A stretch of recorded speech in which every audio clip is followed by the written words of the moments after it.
Hey everybody, welcome back to my channel, and today I'm going to be giving you my review on Ready to Love Season 5, Episode 6. I am sorry that the review is late, but it did not show up on my Philo app for some reason this week. I had to wait till it got uploaded to YouTube just to watch it. I thought like it didn't come on or something, so I apologize for being late on this review, but I wanted to make sure I got it to y'all. Before we get started, please make sure that you are subscribed to the channel with your notification bell on, that you like this video, and that you comment down below your predictions on the cast, because like I've been saying all season, it's not looking good. Okay, it's not looking good.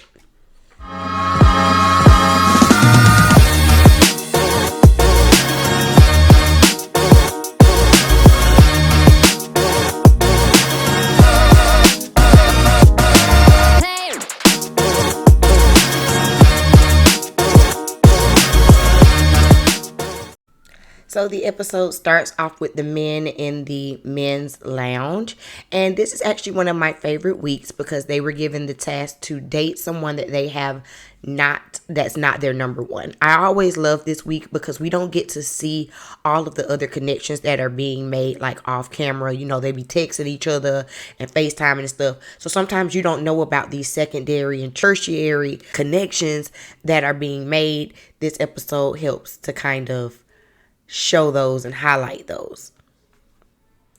So the first date we see is Walter and Zoya going to get their feet done.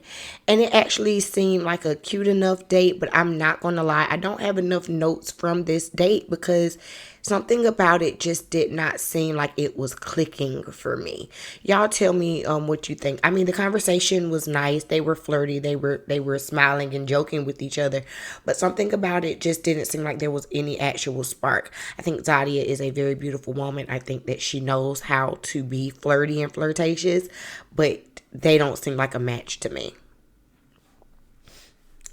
Then we see the new guy, Shawn, going on a date with Sabrina. And the date was going well, but this connection is not going to work because Shawn wants to have children. Sabrina is done. Sabrina has an almost 9-year-old. She's 45 years old. That ship has sailed on into the deep blue sea. And my thing with Shawn is at this big age, I'm not saying that you can't have kids. I'm not saying that. But to date women that are around your age, it ain't a thing. Like, you would have been better off talking to maybe Courtney or I don't know, one of the girls that is in their early 30s, because talking to Sabrina is a waste of time if that is a deal breaker for you. And he seems to be making that a deal breaker for him. So he ends up later on going out with Tasia, and I think Tasia is 33. And so, of course, they get on the subject of kids once again. And Tasia says that, you know, she's ready for family planning. Her biological clock is ticking. But honestly, other than that, I didn't see any type of real connection between them. Like, yeah, it's cute that y'all are both wanting a family, but like, you know, what's going to sustain that? Are y'all actually a match? And it kind of seemed to me like Tasia is just trying to make a connection with somebody, because if not, she's going to be quickly on the chopping block, because we haven't seen her really connect with anybody else, you know, since the show started. So I don't see a actual connection between Shawn and Tasia. It just seems more like convenience because they both are kind of looking for the same end goal. But before we get to that end goal, let's make sure the beginning is right.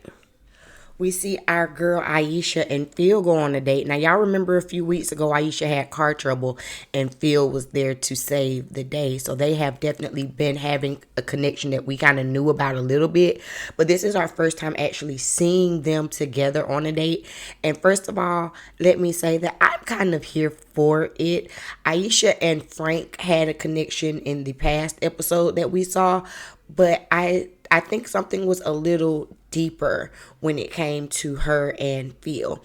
She opened up about her not wanting children anymore, saying that she had a very hard time carrying her children to full term. The two that she has, she's suffered from a loss, and she's afraid that she would disappoint her husband if they were to get together and she's not able to have a baby for him, so she's just putting the stamp that she's not looking for any more children.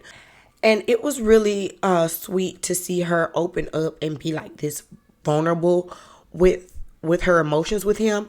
And what I liked is that he didn't just sit there and just take her emotions. He got up, he comforted her, and he was engaged in the like it was a nice little match. Now, I'm not completely sold. I definitely want to see them on another date, and I wonder who is Phil's number one if Aisha was not his number one. Who actually is his number one? You get what I'm saying? Because they seem like they have really good chemistry together. Now, the weirdest date of the episode was between Nayeem and Crazy Camille. Now, I don't want to deem her Crazy Camille, but if she ain't never been Crazy Camille before, she became Crazy Camille for sure in this episode. We already know that she is stuck on Cornelius and not giving anyone else any chance, and she's making sure to make that energy be known on this date. She is not interested. There is nothing about him that is making her want to be interested. She is giving crazy face and crazy eyes.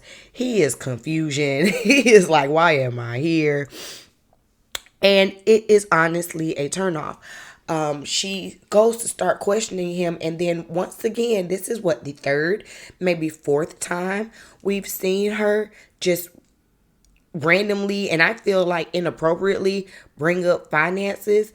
Like, I think finances are something that need to be discussed, but not on a first date, my love. Well, do you make six figures? How much do you make?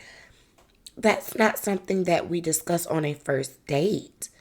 You know, that's not something that we discuss on a second date. How about we get to know each other a little bit first? And it sounds real like it ain't even gold diggerish. It's like, honey, I want to be taken care of type of situation. And isn't Cornelius younger than her? So I would just doubt that he would be in that kind of space in his life. Like, Camille, why is Camille still here? Like, I feel about her how I felt about Corey. It's time to go. It's time to go. You're not trying to actually date. You're not trying to go outside the box and make any real connections. You don't seem genuine.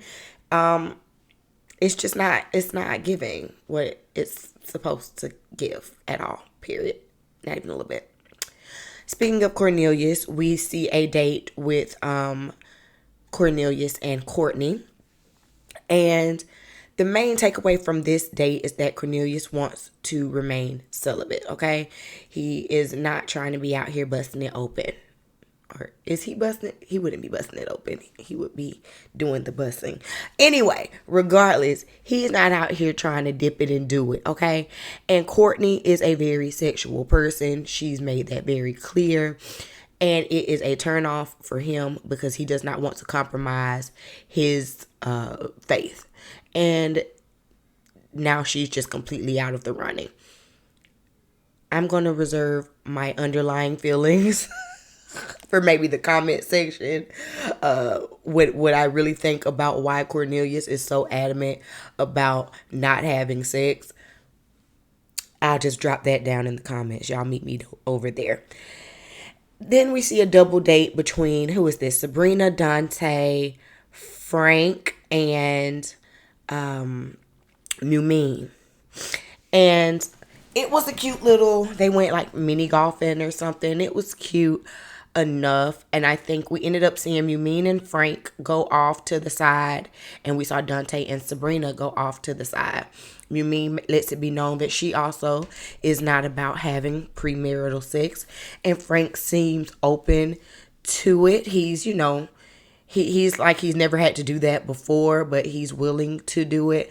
It just ends up being deal breakers in this show, especially because this show just, it does not seem like they are ready to love, honey. We have already said they are ready to F, honey. That's what it gives.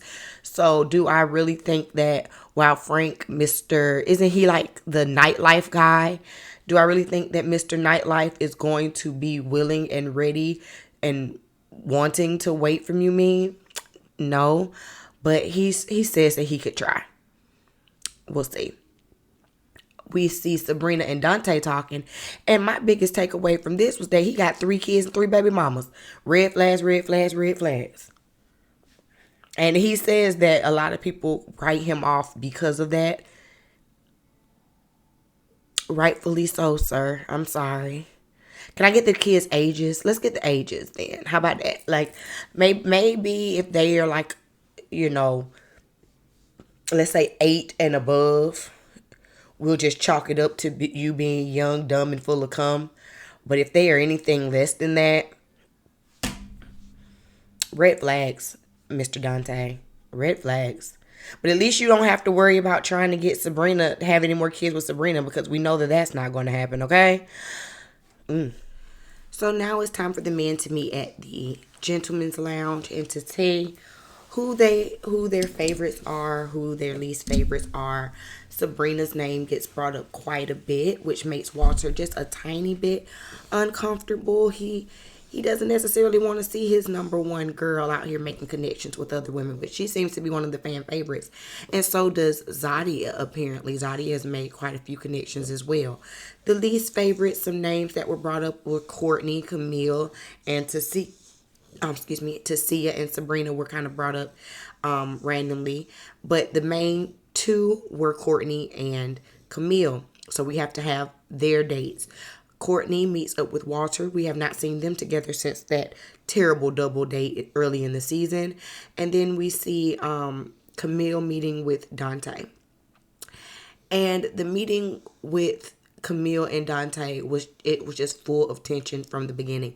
Camille is not approachable. She's not necessarily likable. She's not open to the process. You know, she went in, I guess, with an attitude already knowing that this was not going to be just like a regular date.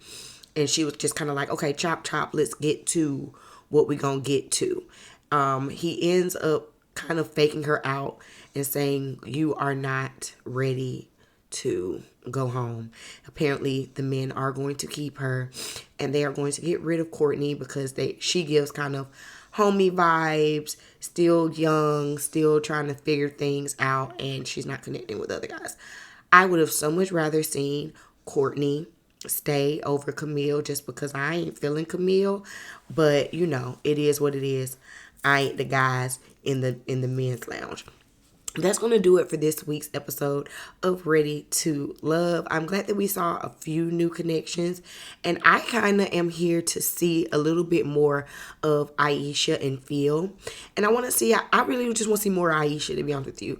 Like, the more I see her, the more I like her. She's giving real. She's giving here for an actual purpose, not just here just to be here. She seems like one of the few that's on the show that really is ready to love. So I do want to see more of her. I also want to see more dates with Zoya because I want to see what it is that these men are really connecting with that I just don't think I've necessarily seen on the show just yet. But y'all tell me who y'all would like to see and what matches you think have been made down below in the comment section. And I will see y'all next week for another review. Peace.